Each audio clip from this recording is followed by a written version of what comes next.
Buenas tardes, amables televidentes. Una vez más, este servidor de ustedes, Marcos Severino, en GDM, Canal 74. Y en Frente a Ti, espacio de nuestro mentor Sócrates Grullón. En el día de hoy, versamos sobre tres aspectos.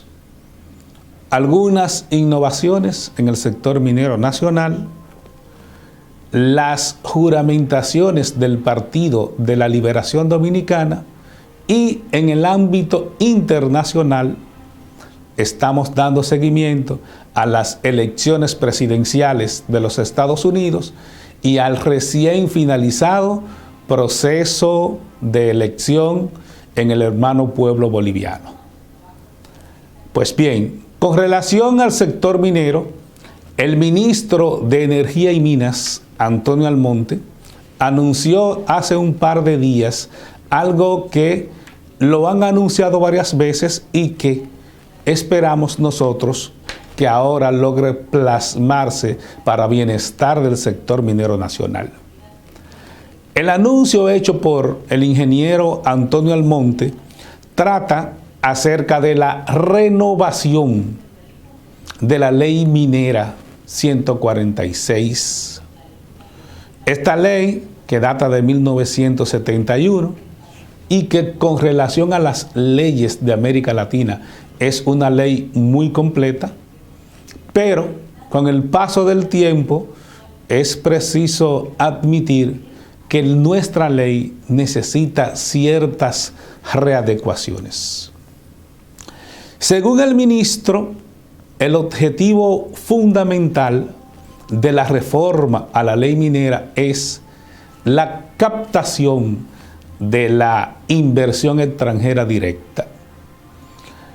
Y que para lograr esa captación de inversión extranjera se necesita una garantía jurídica más explícita, más clara y más agilidad de la propia ley.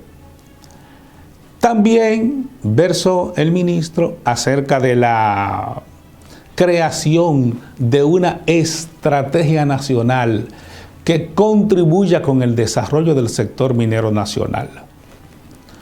Nosotros, en principio, estamos de acuerdo con los dos pronunciamientos del ingeniero Antonio Almonte. Es cierto que la ley necesita una renovación. No hemos visto el proyecto al que se refiere el ingeniero Almonte. Ahora, sí nos gustaría que se aproveche esta oportunidad y la ley sea reformada en todos sus aspectos que necesite ser actualizada.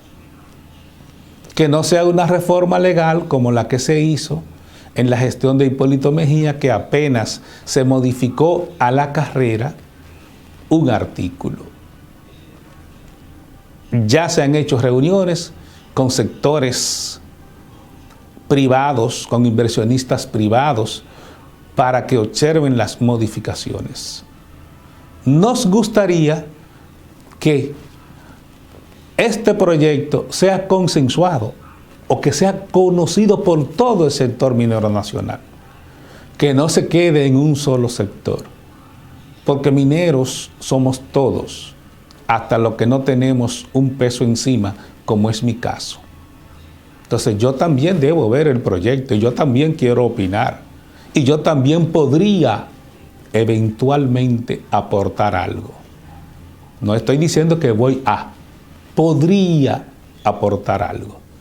Entonces, nos gustaría que se hagan vistas públicas entre los mineros y que se logre consensuar una ley que sea ágil y que sea eficiente, que sea eficaz. Esperemos que sí, esperemos que sí. De entrada, estamos totalmente de acuerdo con la reforma de la ley. Ahora, permítannos estudiar la ley para poder consensuar. Vamos al primer corte y regresamos en un minuto.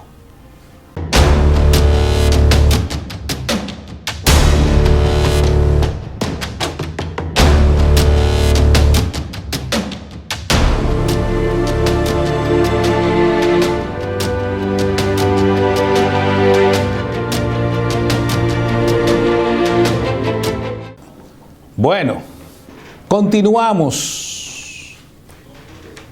con nuestro segundo segmento del día de hoy. Versamos acerca de las juramentaciones realizadas en el Partido de la Liberación Dominicana. El pasado domingo, como es conocido de todos ustedes, el expresidente de la República, Danilo Medina, juramentó varias personas en el partido. Entre ellas, Sigfrido Pare Pérez, Rubén Paulino Sen y Claudia Francesca de los Santos.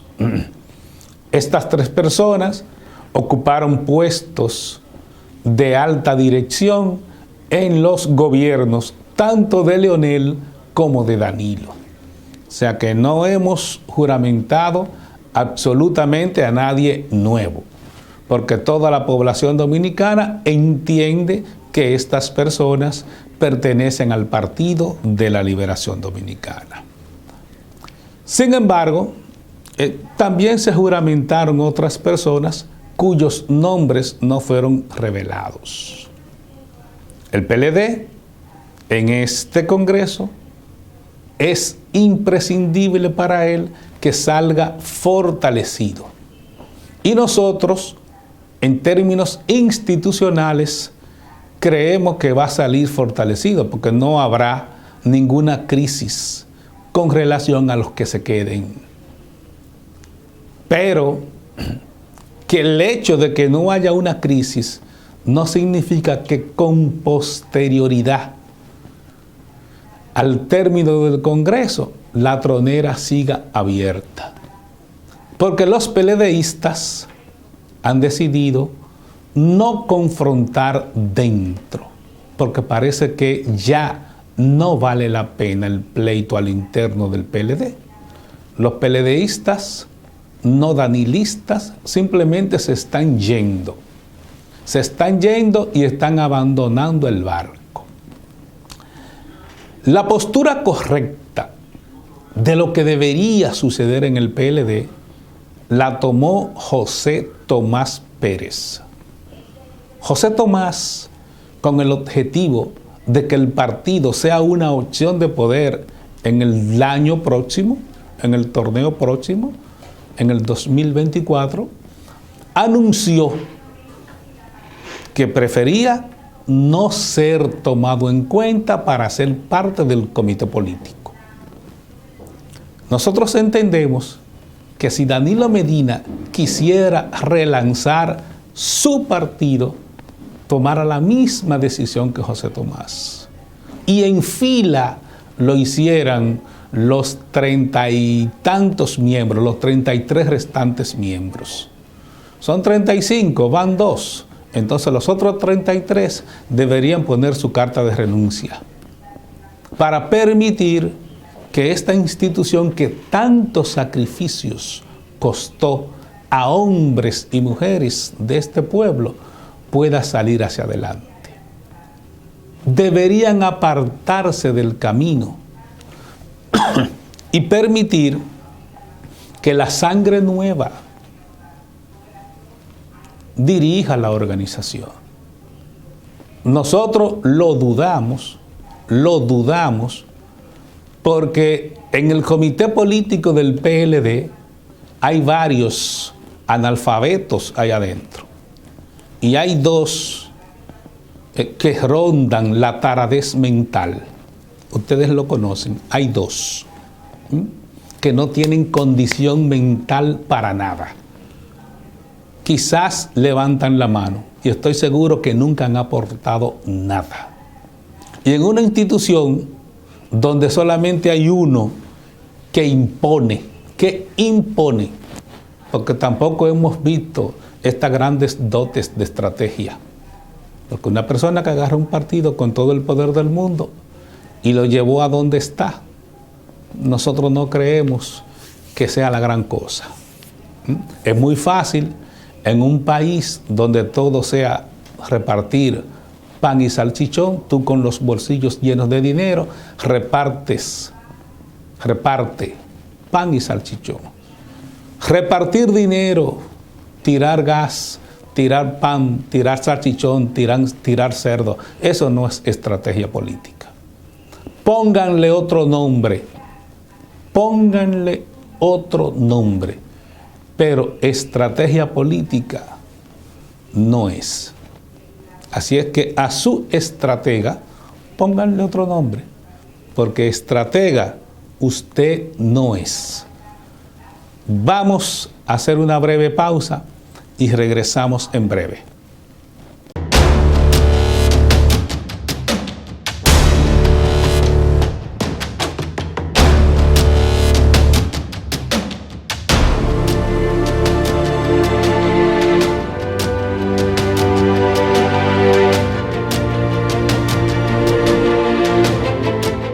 Bueno, el tercer y último segmento trataremos muy sucintamente lo acontecido en las elecciones del pasado domingo en Bolivia y un trabajo realizado relacionado con las elecciones en los Estados Unidos de América.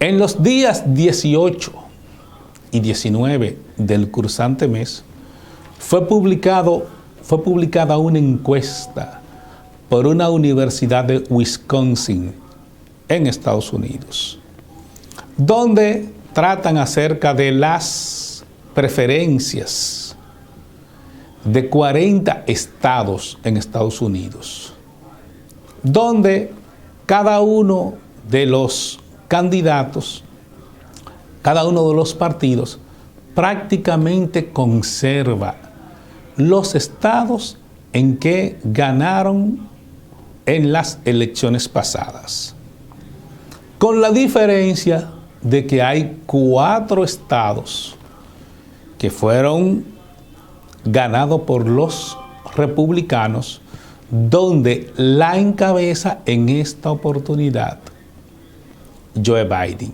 candidato demócrata. Estos estados son Pensilvania, Wisconsin, Michigan y la Florida. Recordemos que en Estados Unidos las elecciones no se ganan por el voto popular, sino por el voto de los colegios electorales. En este sentido, Joe Biden, hasta ahora, según la muestra de las encuestas, obtendría, si las elecciones fueran hoy, 290 votos de colegios electorales. Y Donald Trump alcanzaría la suma de 163. Biden le sobrarían 20 votos. Recuerden, señores, que en Estados Unidos los votos no se cuentan como contamos en la República Dominicana. En nuestro país, el que sacó más votos, ese ganó. En Estados Unidos, el voto es indirecto. Por lo tanto, el ciudadano norteamericano no vota por el presidente de la República. El ciudadano norteamericano, ejemplo, la Florida, que tiene 25 votos, el partido, el candidato que gana la Florida, entonces el partido escoge 25 personas que son los que van a votar por el presidente de la República. Por esa razón, no importa la cantidad de votos que un partido logre en un estado. Si ganó la elección del estado, ese partido puede escoger la totalidad de los delegados, propone la totalidad de los delegados. Y los delegados, entonces, con posterioridad a su escogencia, votan por el presidente de la República. Si gana el Partido Demócrata un estado cualquiera y tiene 20 votos, los demócratas escogen esos 20 delegados y luego los delegados depositan un voto. Como demócratas, al fin que son, muy posiblemente todos los votos de ese estado, al momento de ser contados, corresponden al demócrata. Por ejemplo, en las elecciones pasadas, Hillary Clinton cogió 3 votos menos que los que debió haber obtenido, ya que no se sabe cuáles 3 fueron, pero 3 de los delegados escogidos por el Partido Demócrata favorecieron a Donald Trump. Entonces, el señor Trump parece que no tiene las cosas muy fáciles, porque apenas faltan 2 semanas para las elecciones norteamericanas. Y el estado de la Florida y el estado de Pensilvania son claves para la reelección de Donald Trump. Las encuestas en estos 4 estados están favoreciendo altamente a Joe Biden, con cerca de un 11% por encima de Trump en prácticamente los 4 estados que hemos mencionado. De ser así las cosas, tendremos un nuevo inquilino en la Casa Blanca. Pero en política, como en los deportes, el juego no se acaba hasta que no se acaba. Y faltan 2 semanas. En 2 semanas suceden muchas cosas. Y una de las cosas que más está perjudicando a Donald Trump es el rebrote del coronavirus en Estados Unidos. Una realidad que el presidente ha estado negando y que sin embargo va creciendo y que ha cobrado más de 200,000 vidas en Estados Unidos. Y todavía el asunto se sigue minimizando. Vamos a ver cómo les va a los norteamericanos en su proceso electoral. Un poquito más lejos, porque Bolivia está más lejos que Miami. Un poquito más lejos tenemos lo acontecido en Bolivia el domingo pasado. Recordemos que hace prácticamente un año una serie de personas se atrincheraron, Carlos Mesa, Fernando Camacho, se atrincheraron y le hicieron tremendo lío a Evo Morales. Morales llamó a una nueva elección, el cual fue rechazado, hasta que tuvo que presentar su dimisión por el apoyo dado por los cuerpos armados a la oposición, que encabezaban Mesa y Camacho. El vicepresidente Liniera renunció junto con Evo Morales.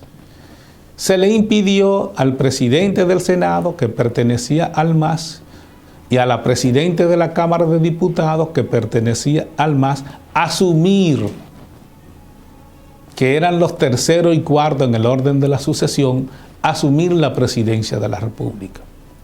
La vicepresidenta de la Cámara del Senado, Yanín Áñez, que era la quinta en la sucesión, entonces asumió la presidencia de la República y organizó las elecciones. La suspendió 2 veces, pero al final hubo que hacer las elecciones. De 34,000 mesas, la OEA analizó 177 mesas.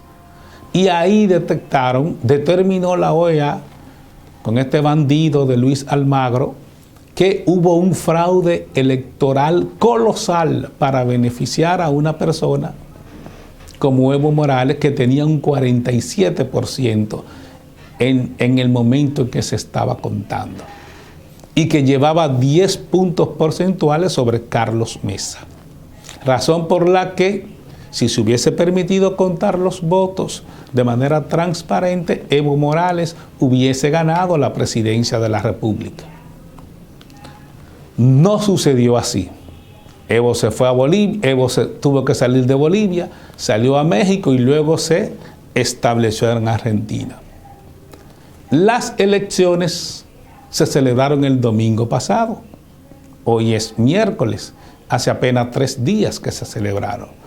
Con los resultados siguientes: Luis Arce, candidato presentado por el Movimiento al Socialismo de Evo Morales, obtuvo un 52.4%, ganando en primera vuelta. Carlos Mesa, expresidente de la República y candidato, obtuvo un 31%. Y Fernando Camacho obtuvo un 14%. En Bolivia, las elecciones se ganan con la mitad más uno, el 50% más uno de los votos válidos debidamente escrutados, o con más del 40%, siempre y cuando usted lleve más de 10 puntos por encima del que está en segundo lugar. En esta oportunidad sucedieron las dos cosas. Mesa, con un 52.4%, sumó el 50% más uno. Pero al Carlos Mesa solamente obtener 31.5%, también con el 40% por encima de 10, ganaba el candidato del partido Movimiento hacia el Socialismo. Entonces, cuando uno ve estos resultados, en apenas 10 meses de agresión, tortura y muerte,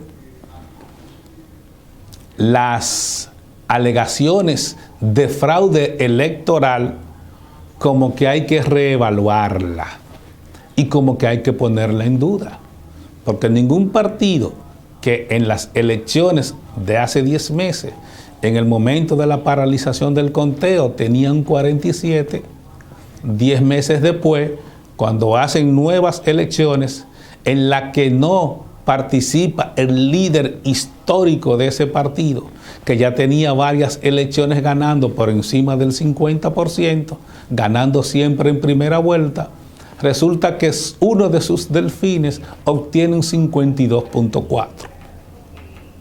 Entonces, nosotros nos preguntamos, ¿y el fraude electoral dónde está? Como también podríamos preguntarnos, ¿por qué razón 6 horas después de cerrado las urnas electorales no había un solo dato? ¿Por qué razón? Entonces, después de las 6 horas, comienzan a salir informes no oficiales.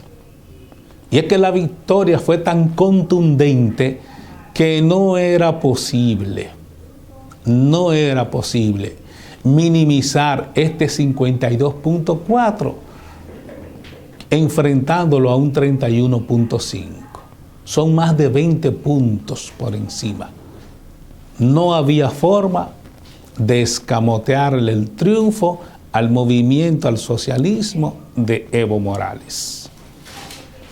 La próxima semana, el próximo miércoles, cuando estemos nuevamente con ustedes, vamos a seguir con estos dos temas. La decisión final, el escrutinio final de las elecciones bolivianas, y estaremos cada vez más cerca de las elecciones de los Estados Unidos. Muchas gracias, pasen buenas tardes, tengan buen provecho y nos vemos el próximo miércoles aquí en GDM, Canal 74, y en su espacio favorito de todos ustedes, Frente a ti, de nuestro mentor Sócrates Grullón. Este servidor de ustedes se despide y nos vemos el próximo miércoles por aquí mismo. Pasen buenas tardes.